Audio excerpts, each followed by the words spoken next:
উল্লাপাড়ায় অপারেশনের ৪ বছর পর পেট থেকে বের করা হলো কাচি। আব্দুর রাজ্জাক, সিরাজগঞ্জ প্রতিনিধি।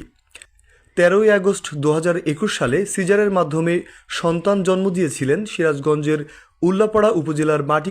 উল্লাপাড়ায় অপারেশনের ৪ বছর পর পেট থেকে বের করা হলো কাচি। আব্দুর রাজ্জাক, সিরাজগঞ্জ প্রতিনিধি। ১৩ই আগস্ট ২০২১ সালে সিজারের মাধ্যমে সন্তান জন্ম দিয়েছিলেন সিরাজগঞ্জের উল্লাপাড়া উপজেলার মাটিকোড়া গ্রামের প্রবাসী আনোয়ার হোসেনের স্ত্রী মোসাম্মদ আলপনা খাতুন। তখন থেকে শুরু হয় পেটে ব্যথা, চলতে থাকে নানা ধরনের চিকিৎসা।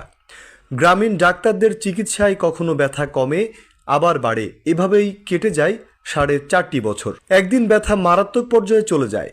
অল্পনাকে নেওয়া হয় খাজা ইউনুস আলী মেডিকেল কলেজ হাসপাতালে। সেখানে অপারেশনের মাধ্যমে পেট থেকে বের করা হয় একটি কাচি। এই ঘটনা ঘটেছে উল্লাপাড়া পৌর শহরে শ্যামলীপাড়া এলাকায় কেয়া হসপিটাল অ্যান্ড কনসালটেন্ট সেন্টারে।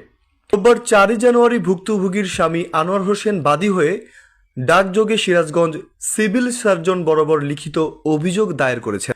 আনোয়ার হোসেন বলেন, ২০২১ সালে আমার স্ত্রীর পেটে দ্বিতীয় সন্তান আসে।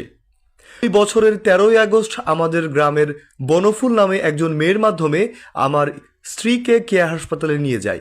দুপুরে ভর্তি করাই, বিকালে সিজার হয়। বাচ্চা আসার কিছুক্ষণ পরেই পেটে ব্যথা শুরু হয়। তখন ওনারা বলেন দ্বিতীয় বাচ্চা হওয়ার কারণে ব্যথা হচ্ছে। তারা ওষুধ দিলে ব্যথা কমে যায়, ৩ দিন পর রিলিজ দেয়।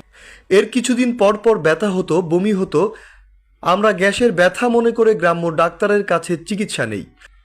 অনেকবারই এভাবে ব্যথা কমানো হয়। একদিন ব্যথা অতিরিক্ত হয়ে গেলে সিরাজগঞ্জ সদর হাসপাতালে নিয়ে যাই। সেখানে পরিস্থিতি উন্নত না হওয়ায় আমরা এনায়েতপুর নিয়ে যাই। এনায়েতপুর খাজা ইউনুস আলী মেডিকেল কলেজ হাসপাতালে চিকিৎসকরা এক্স রে করার মাধ্যমে জানায় পেটের ভিতর একটি কাচি রয়েছে।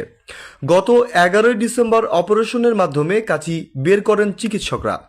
মাটিগোড়া গ্রামের বনফুল জানান, আমরা দায় এর কাজ করে থাকি। প্রসূতি রোগীরা আসে আমাদের কাছে। ৫ বছর আগে আলপনা খাতুনও এসেছিল আমার কাছে। আমরা তাকে কেয়া হাসপাতালে নিয়ে যাই। সেখানে সিজারের মাধ্যমে তার বাচ্চা হয়। এখন দেখছি আলপনাকে পেটে কাচি রেখেই ডাক্তার সেলাই করে দিয়েছে। এ বিষয়ে কেয়া হাসপাতাল অ্যান্ড কনসালটেন্ট সেন্টারের ব্যবস্থাপনা পরিচালক মাহবুবুল ইসলাম বলেন, ৫ বছর আগে সিজার হওয়া এই রোগীর কোনো রেকর্ড আমাদের কাছে নেই। Sirajganj civil surgeon doctor Mohammad Nurul Amin বলেন, এ বিষয়ে অভিযোগ এখনো আমার হাতে আসেনি। অভিযোগ আসলে তদন্ত করে ব্যবস্থা গ্রহণ করা হবে।